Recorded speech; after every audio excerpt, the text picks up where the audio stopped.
गीता के संशोधित उपदेश।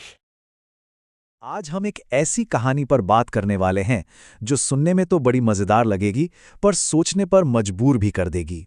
जरा कल्पना कीजिए, एक ऐसी दुनिया की जहां एक पवित्र ग्रंथ को आज के जमाने के हिसाब से पूरी तरह बदल दिया जाए। तो चलिए देखते हैं कि इस अनोखी और सच कहूं तो व्यंग्यात्मक सोच के पीछे आखिर छिपा क्या है। सोचिए जरा, एक ऐसा ग्रंथ जो सदियों से हमें रास्ता दिखाता आया है, अगर उसे आज के समाज की ज़रूरतों और कहूँ तो उसकी चालबाजियों के हिसाब से फिर से लिख दिया जाए, तो उसके उपदेश कैसे होंगे? असल में यही सवाल आज हमारे इस पूरे विश्लेषण की जड़ है। एक सवाल जो सीधे सीधे आज के समाज के दोहरे चरित्र पर एक गहरा तंज है। तो कहानी की शुरुआत होती है पोंगा पंडितों की एक सभा से, मतलब ढोंगी गुरुओं की एक पूरी की पूरी काउंसिल। ये लोग ना अपने भक्तों के टेढ़े मेढ़े सवालों से बिल्कुल तंग आ चुके थे। तो उन्होंने मिलकर फैसला किया कि अरे भाई, भगवद गीता को ही बदल देते हैं, ताकि वो आज के कलयुग यानी इस पाप और अधर्म के दौर के लिए ज्यादा रेलेवेंट हो सके। तो इस महान काम को अंजाम देने के लिए देश भर के तमाम पोंगा बाबा एक बहुत बड़ी सभा में जमा हुए। माहौल एकदम सीरियस बना हुआ था, और मकसद मकसद किसी क्रांति से कम नहीं था, गीता को अपडेट करना था। अब इस सभा की अध्यक्षता कर रहे थे निराशाराम बापू। उन्होंने अपनी बात रखी और उनका तर्क बड़ा सीधा सा था। वो बोले, देखो, 1950 में बना संविधान तो कई बार बदल गया, तो फिर धर्म का रास्ता दिखाने वाले किताब क्यों नहीं बदल सकती? उन्होंने तो सीधे सीधे ऐलान कर दिया कि गीता सतयुग के लिए ठीक थी, आज के कलयुग के लिए बिल्कुल नहीं। बापू के हिसाब से असल दिक्कत ये थी कि आज के भक्तों के सवाल इतने टेढ़े मेढ़े हैं कि पुरानी गीता में उनका जवाब मिलना नामुमकिन है।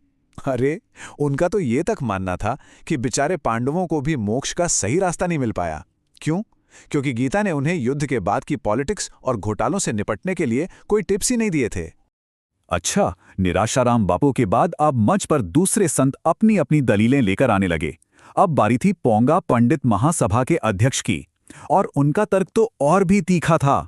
तो अनियमितानंद स्वामी ने गीता की सबसे मशहूर शिक्षा पर सीधा हमला बोल दिया, कर्म करो, फल की इच्छा मत करो। वो बोले, ये उपदेश आज के माहौल में बिल्कुल फिट नहीं बैठता। कर्म हम करें और फल कोई और खा जाए।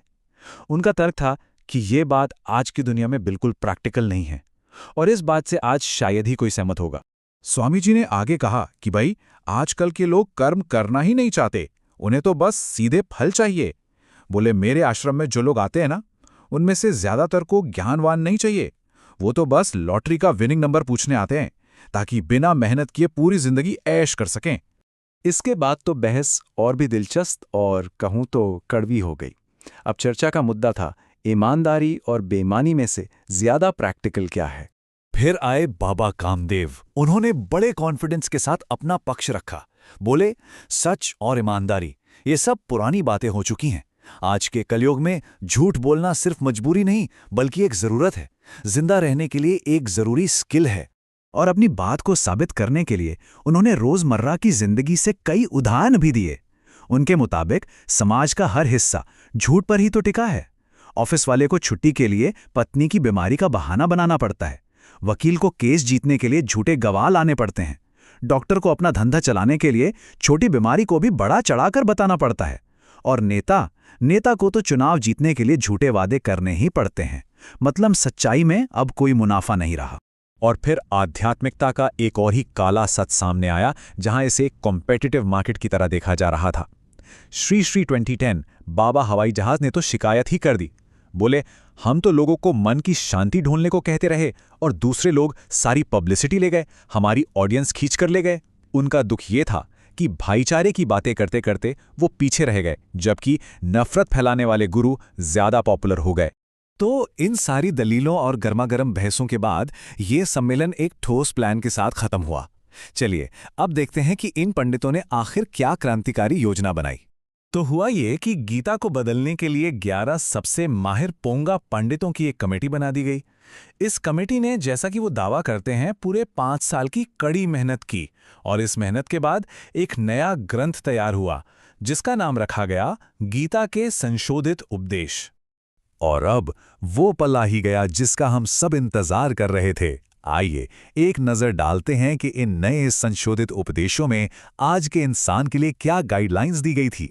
देखिए, सबसे बड़ा और बुनियादी बदलाव तो बस एक ही सोच में था। पुरानी गीता कहती थी कर्म करो, फल की इच्छा मत करो, और नई संशोधित गीता ने साफ साफ कहा फल की इच्छा ही सब कुछ है, और उस फल को किसी भी कीमत पर हासिल करना, बस यही जिंदगी का असली मकसद है।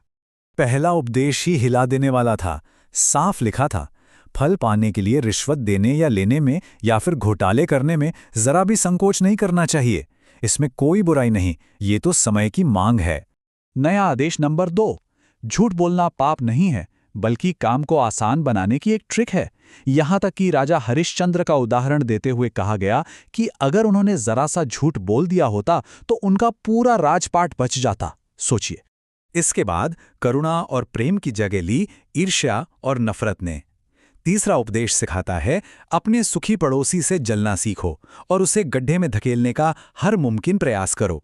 चौथा उपदेश, इसने तो निस्वार्थ होने की बात को ही खत्म कर दिया।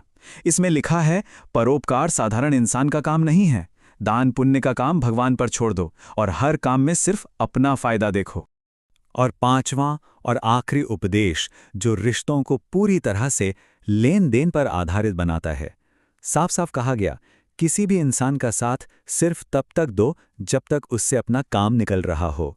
काम खत्म होने के बाद फौरन अपना रंग बदल लो। और यहीं पर हम इस विश्लेषण को एक सवाल के साथ छोड़ते हैं। क्या ये पूरी कहानी सिर्फ एक कड़वा व्यंग्य है, या फिर ये उस समाज का एक बदसूरत आईना है जिसमें हम आज जी रहे हैं? ये सवाल सोचने वाला है।